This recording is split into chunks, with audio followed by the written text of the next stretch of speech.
I knew very much of the cliche of the entrepreneur that would always be 24/7 working, right? Like early heading into burnout. And that was always something that I was very conscious of and a trap that I didn't want to fall into.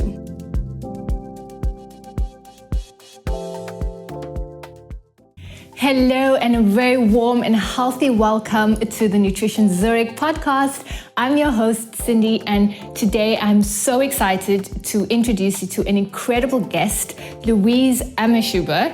Always struggle with that surname. And she's not only the amazing founder of Yes Impact, focusing on doing social impact investing, social business, entrepreneurship, but she's also an incredible human being who is rocking it in both her career and taking care of her health. And that's why I asked her to join us on the podcast today to share a bit about what she's passionate about, what she's doing, how she's balancing her work life and her health, and how she is making time to take care of herself as well as her business. I'm sure she's going to have lots of great insights to share with you, little things that get her through her day with so much energy and so much passion.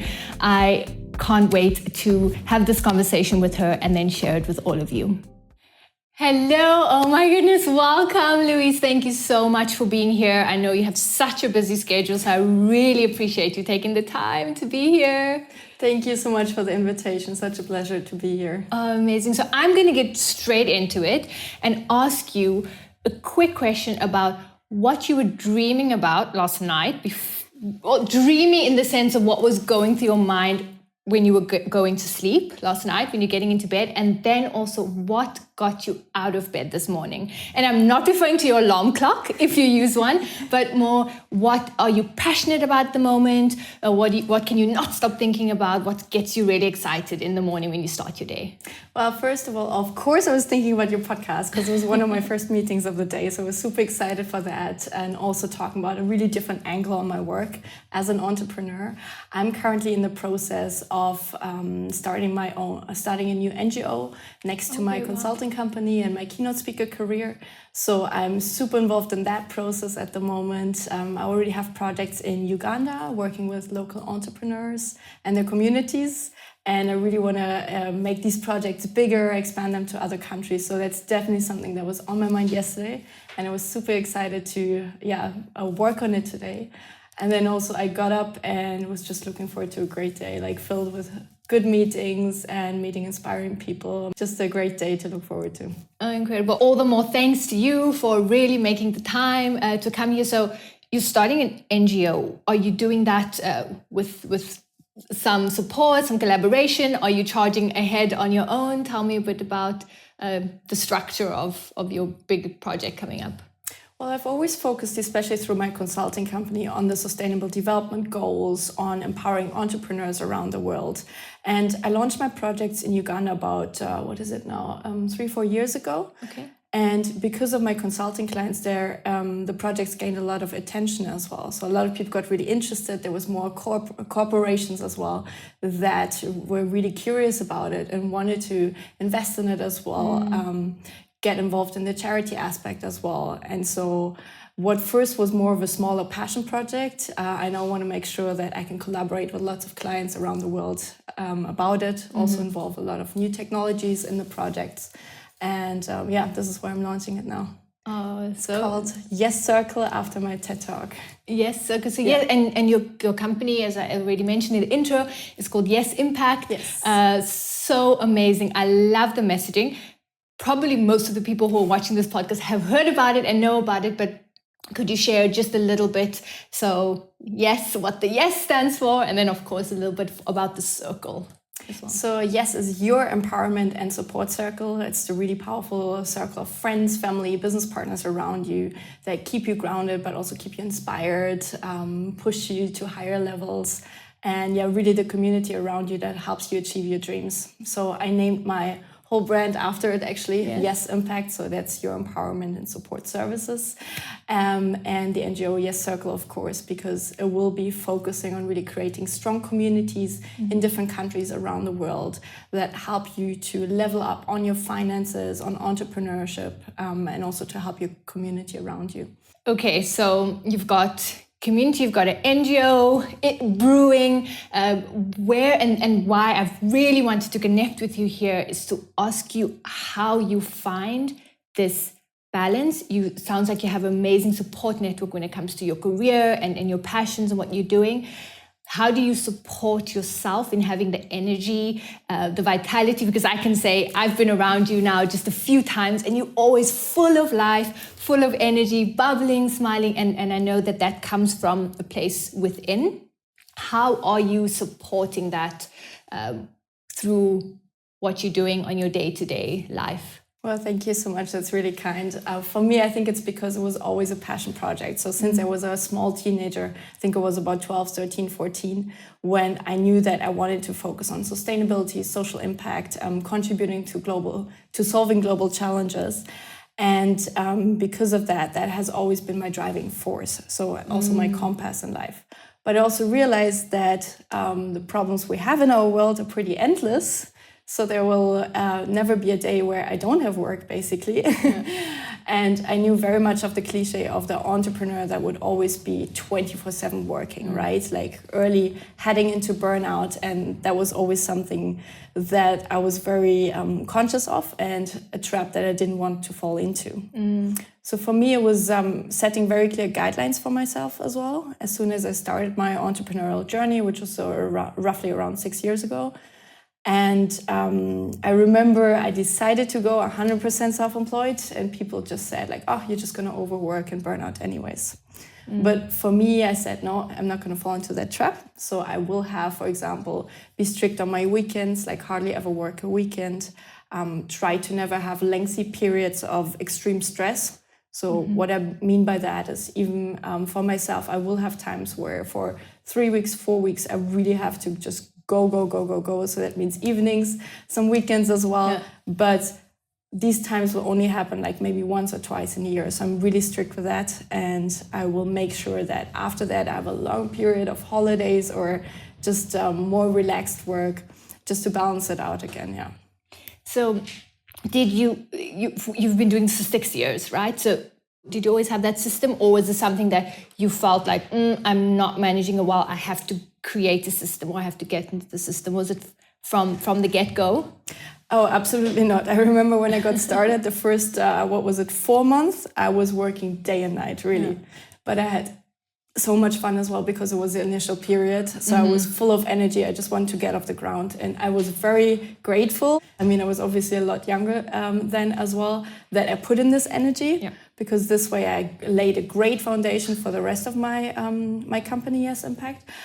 But I learned from that time as well, of course, that I did not have much time for my family and friends during the time. And then people can be patient for like a month or a few months maybe, but then after they want their friend back or their family member back or partner back. So I realized that I really have to be conscious about these things in the future. If you just have a small period, let's say 3 weeks of stress, people will understand, they will push through with it. But if it's for years and years, you might lose a good part of your yes circle, which is not really worth it. Yeah. That's incredible. So for you, because this circle is so important to you and you realize that importance, do you ever think about maybe, could I be doing more in the times when you take these breaks, right? So you say you have 3-4 weeks, twice a year where you just go full out, but in your normal day-to-day, you're trying to create this balance. So for example, on the weekend, when you're enjoying with your friends and family, do you ever have any thoughts of like, maybe I'm leaving some opportunities on the table because I'm not working throughout like evenings, weekends, or during vacation days? Is that something that comes up for you at all? Absolutely.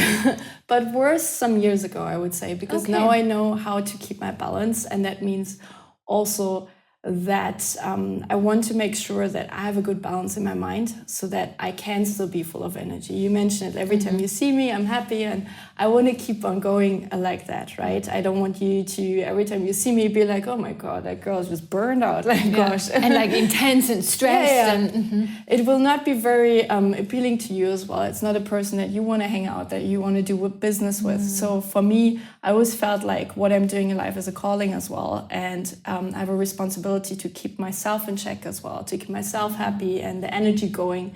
And if I burn out, I mean, I'm not useful to anybody, not to myself, not to any of the projects I'm doing around the world, not to my clients or my family and friends. So no point there.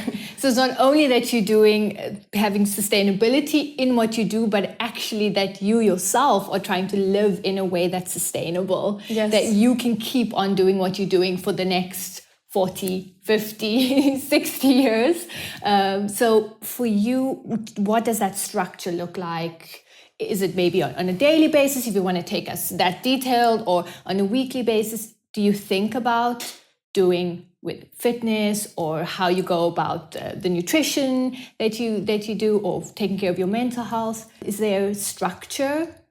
Well, it's a lot of components combined, right? So first of all, it's of course sports. Like I try to stick to at least 2 times sports a week. So 2 hours at a minimum. In winter, it's more hours because you go skiing and things like that. In summer, it might be a bit less.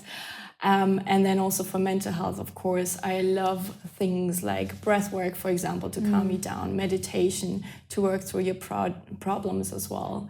And for me, my mind and my heart, they love diversity. So if you look at my daily schedule, you will hardly ever find me like sitting at my desk for just like 10 hours straight.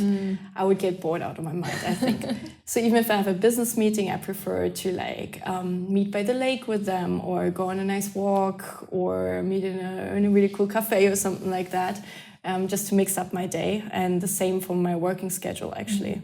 So that really keeps me going. I'm going to dive a little bit more into that. So sports, you mentioned skiing. What else do you do that like gets your body moving, that gets you feeling good, blood pumping?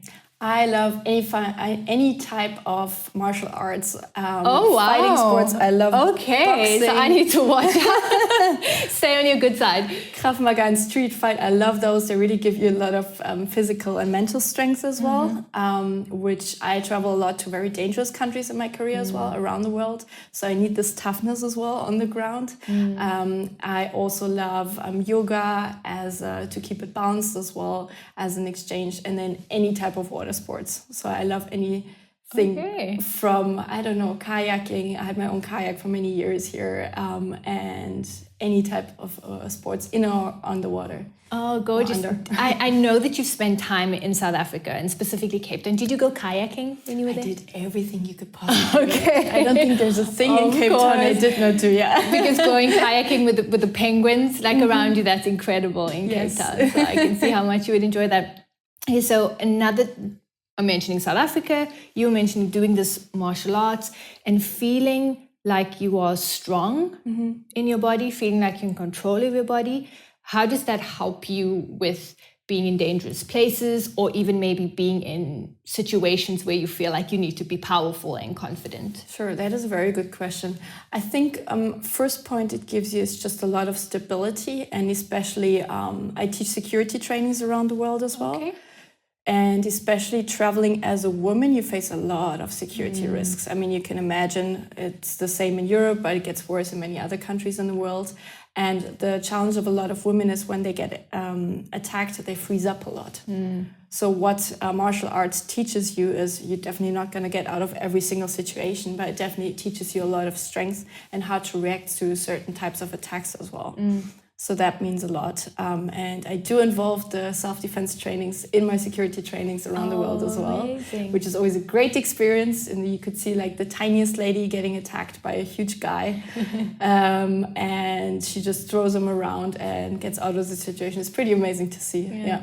I think that's so important to touch on, is that it's not only for vanity that we, try to feel strong in our body and we do these things maybe just to look better, but it's also just to feel powerful and more in control of your body, whether it's in these situations or even walking potentially into a business meeting where you're surrounded by a lot of different people. Do you ever feel like that is something that you consider in terms of your confidence within yourself, walking into, I mean, you meet with so many influential people in the work that you do.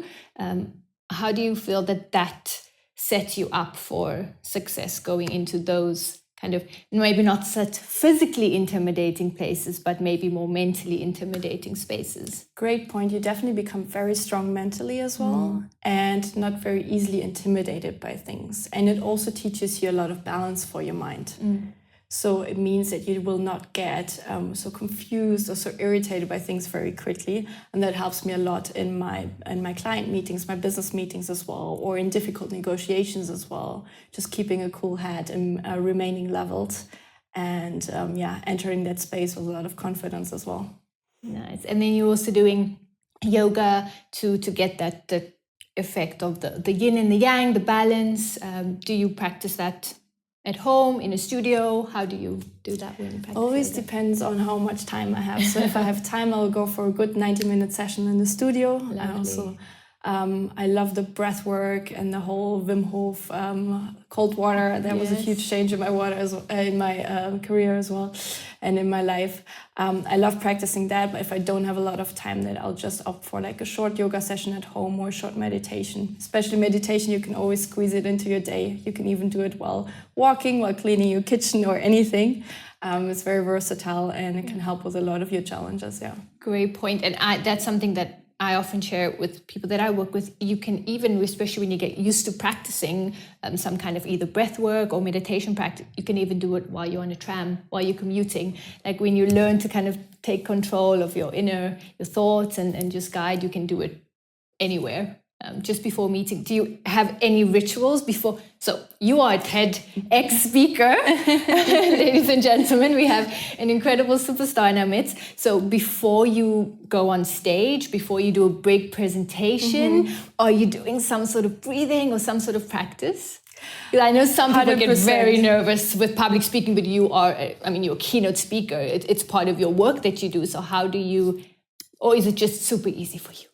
100%. No, I get very excited in the positive way before a speech. I just got back from the United Nations in New York giving a speech there. Oh my goodness, congratulations Thank on you. that big achievement. And what I will do 99% of the time is I will jump up and down very hectically before a speech by myself if possible, because it can look a bit crazy, but it gives good energy and it always sets me up for a good speech. So that's definitely something I do, yeah. Oh, nice. I think that goes to kind of the idea that sometimes to take control of our mind, we need to take control of our bodies. Because it's such a powerful tool to feel like in control of your body, and then you can get in touch with your mind. So that's your fitness. So you're trying to do it at least twice a week. That's incredible. And the timing varies depending on how much time you have. And do you also have any structure around how you fuel yourself with nutrition in your body? Is that something that is part of your structure in being your most vital, best self? I grew up in an absolute foodie family. We loved every types of food. We loved our mom's cooking. We loved going to great restaurants. So always had a very, I think, healthy and balanced upbringing when it comes to food. So in our family, we didn't have these terms of like unhealthy and healthy food. We would never, of course, eat at McDonald's 3 days in a row or something like that. But I always grew up with a huge love for food and also good body image, I think. And so until this day, for me, the biggest, I'm not a morning person, but by around 9:30, 10 a.m., I have a huge brunch always, and a really hearty brunch, and that sets me up for a good day. So that's definitely something I always do, and I make sure I have 3 great meals a day. It's a beautiful way to get a nice little break during the day. And I think, food has always played a huge role in my life. Loved having my meetings as well in restaurants to explore new ones. Nice. So definitely a huge part of my life, yeah. Okay, and these 3 meals a day that you're having, are they being cooked by you? Are they being cooked by a loved one? Are you going out to eat a lot? Like, how do you get these meals into your day? Often it would either be, I love cooking, so definitely I love cooking around the world. I have a tradition with a friend where we actually do dinners around the world. Ooh, Every about 2-3 weeks, we have to cook 3 courses for each other. So I love cooking international. It's always a surprise menu. I need to get an invite to this. It sounds delicious. Okay. It actually is, yeah. So definitely cooking myself. I like to pre-cook a bit as well, because sometimes I have just really hectic days where I'm happy if I have something I can just warm up quickly that was cooked 2 days before. Of course, my partner will cook deliciously for me as well, and or just going for like outside meetings in restaurants. Yeah, and this pre-cooking saves so much time, and also saves you when your day just kind of gets away with you. At least you have something in there. Tell me what your one, if I had to rummage through your fridge now at your place, maybe what leftovers would I find? Give me one dish that I would find in your fridge. I have an amazing Indian okra dish right now. Ooh. So that's a vegetarian one, which I love. And it actually just takes 25 minutes to make, but it has beautiful spices in it, which is always my favorite. Indian cuisine is definitely one of my tops. They really just go crazy on the spices. Like less is not more in Indian cooking, but that's incredible. Okay, so you have that structure with your fitness, got your meals. Speak to me a little bit out. Maybe it's going deeply into breathing or meditation, but what for you is a practice that you think might set you apart with that mental strength? Because I know that you are somebody that really also prides yourself on being mentally strong and also taking care of your mental health. I know you've mentioned to me before that as much as you love what you do and you're passionate about what you're doing, you never want to sacrifice your mental health for it. So how do you ensure that that doesn't happen with such a demanding schedule? I would say 2 things. One, which I love, is, as I said, I'm not a morning person, so I start my day with a cold shower. Not the whole shower, don't worry, everyone freaks out. I start warm, and then the last part will always be cold, and that just jump starts my day. It means I wake up in 2 seconds and I'm ready to go. Even in winter? Every day, yeah. Wow. Every single day. Nice. I think I skipped once so far this year, yeah. Okay. And what does that bring you? I know it's maybe difficult to describe, but if you could try to describe it. It's weird, but I never believed in it. I was always skeptical when things told me things like the breathing on the cold showers when I was younger. Yeah, or these kind of biohacks. Exactly, right? Biohacks, but there's so much truth to them. But when you ask me for other things, definitely the network you keep around you. So I think that's such an important one for your mental health. Who are the people in your life? Who do you associate with? Who do you let in, right? Some things you can't choose completely, like you might have some work colleague that's really annoying or something like that. But the majority of your circle you can really choose, and they're really focused on very positive, supportive, drama-free people, because life will bring us so much trouble already. Like I don't need additional artificial drama, basically. Yeah.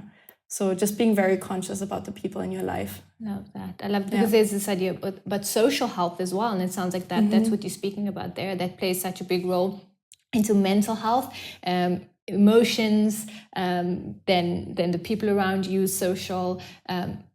Do you feel you ever find yourself slipping into a not good mood? Because I've only seen you at the top level, and I can tell everyone who hasn't met you, it's electric, the energy that you bring.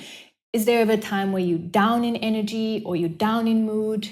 Oh, absolutely. For me, we just talked about it yesterday. The first salvation then is music, for sure. Sometimes we get into unexplainable bad moods for a second, right? We don't even know what triggered it or something. But then definitely music lifts my mood right away. Food is a helpful one as well. Yeah. Sometimes you're just grumpy because of lack of food. Yeah. Hangry is a real thing. Yes. And it doesn't usually happen, but if I see that it goes on for longer, first remedy will always be a spa or just time at the lake and in the water. That will always get me into a better mood, or of course taking a holiday and just time off.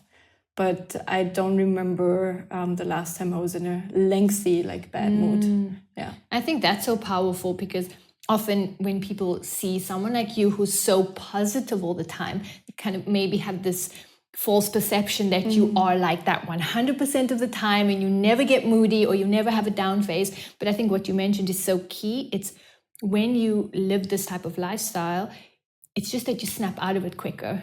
You might have those times, Yeah. but you don't spend a week, 2 weeks, Yeah. and then a month down in that kind of slump. You manage to pull yourself out of it through these kinds of practices. So that's so fantastic. You are around a lot of entrepreneurs, a lot of founders, a lot of people doing incredible things in the work that they do. Do you ever see lifestyles or struggles that others face? If so, what are those? And maybe how do you think that you're different? What are you doing that? I think the most concerning I see is definitely the overworking. Absolutely. And it's almost a recommended lifestyle or something that people expect you to have as a successful professional or an entrepreneur as well. It's an image that was created in the media, and a lot of people follow that as well. And then when it comes to women, of course, there's a lot of the double burden that still exists in society, because a lot of the housework or the children work will fall off them because their partner doesn't level up on that topic. So lots of overworked professionals there as well. But I think when it comes to generally being overworked as a professional, see it very dangerous. And I think people need to really pay attention to themselves. Some don't have the choice, of course. They have to get their family through financially, so they have to take multiple jobs. But in many positions, you do have a choice to reduce a bit and watch out more for yourself. Yeah. And really to make sure that you have that longevity in what you do, and not just this all-out kind of mentality. Yeah, and especially when we work with our younger founders, we see that a lot. I still say, like, for example, in your 20s, you still have so much energy, like you can put in a few extra hours, of course, but we also need to make sure that our youngsters, they focus on having a good balance for themselves, because otherwise they will burn out and they can't go after their dreams anymore. Yeah, absolutely. I love the work that you're doing, and that you putting all these good lessons to the younger generation who are just coming up, so that they don't have to go through all these mistakes and learn it the hard way necessarily, which actually leads me perfectly into the question that I love to ask all my guests towards the end of the podcast. And that is, if you had to meet with your younger self. So let's go. So your TED Talk was incredible. By the way, your TEDx Zurich was incredible. And you mentioned there that at 12 years old, you received this book that changed your life. And for anyone listening, I highly recommend that they go and listen to this very inspiring TED Talk. It was absolutely incredible, and they can hear more about this story that started off your journey to where you are today. If you were to go back to that 12-year-old self who, whether it's before or after you received that book, what message would you give to her, knowing everything you know now today? So yourself back then. And then to make it even more difficult for you, what message would you like to send to the future Luise, who maybe watches this podcast or listens back to this podcast, and a message that you would like to give for yourself in 10, 20 years that you think would be valuable to share with future Luise? I think for the 12-year-old, already that I'm very proud of herself. And I mean, as 12-year-olds, I think it was the same for most of us. We were so self-conscious. We were so awkward. I think for me, it was up to like 14 or something like that. I think in high school, there was a time when I started volunteering as well and doing a lot of outside work, which was quite unusual at the time. And people would make weird comments about it. I volunteered in social projects in Berlin. I volunteered with immigrants and refugees as well. And I remember lots of weird comments, and I would just tell the younger self, like, keep on going, you're doing great, you're learning so much from the work that you're doing, and people are going to cherish that later in your life as well. I like your question as well about what I would tell my future self. Yes. I have never heard that question before. Oh, okay, I might amazing. steal it from my own podcast. What would I tell my future self? One habit that I have is when I feel a bit lost, I actually listen to my old episodes on podcasts. Okay. So I would just definitely tell the older self, if you're struggling in the future, like just listen to one of your old episodes from when you were 20 or 30 or whenever, to remind you of the energy you have and the mission that you always want to pursue. Because I've had moments in my life where I lost my mission, my passion for my projects for like a shorter time, and so I always worked with my old material actually to gain the passion back, to refocus on who I was and who my mission actually is. That's such a good tip, because sometimes when we get stuck in the nitty-gritty, in the day-to-day or the struggle, we can forget why we do what we do. Yeah. Luise, I would love to ask you around there. I started this podcast with asking you kind of what gets you out of bed in the morning. You are such an inspiring individual, like everything you're doing, also just with trying to make the world a better place, which I know is such an incredible mission for you.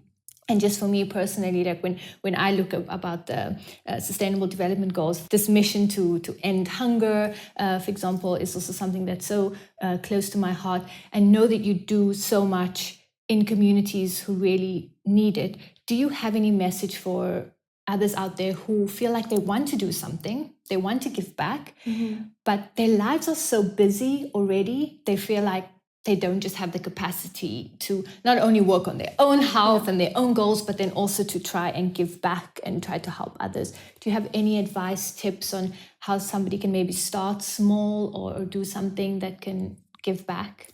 You can always support the NGO that I'm launching, because that will have a huge impact, of course. And then also what we do is some collaborations with professionals. It doesn't matter what field you're in, you have valuable knowledge.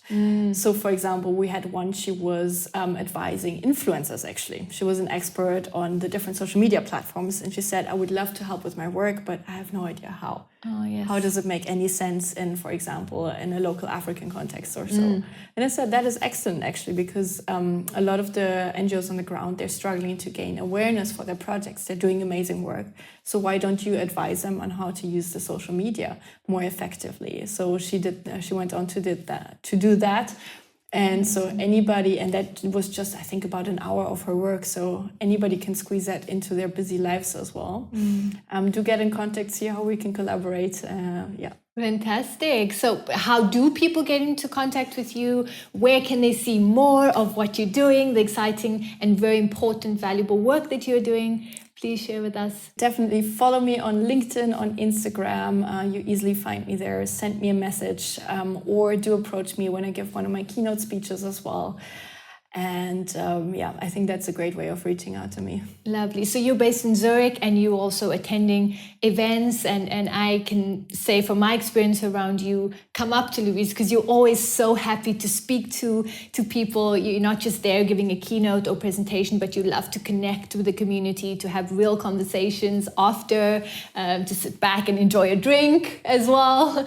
And just really, you're so incredible. Thank you so much for all that you share, for all that you do, for not only here in Zurich and Switzerland, but also for taking all of that and taking it outside to people who really, really need it. You're doing incredible work, and I can't wait to hear more from you on your own podcast. Also, please check that out. It's incredible, all the guests you have there. And then also just, I'm excited to see what the future Luise has in store for all of us. Thank you so much for being here. I wish you very, very much great health and all the best success for all your projects. Thank you so much for being here. Thank you so much for having me and for all your interesting questions today. Yeah, and we'll for sure be catching up again soon. Absolutely. Thank you so much. Take care, Luise.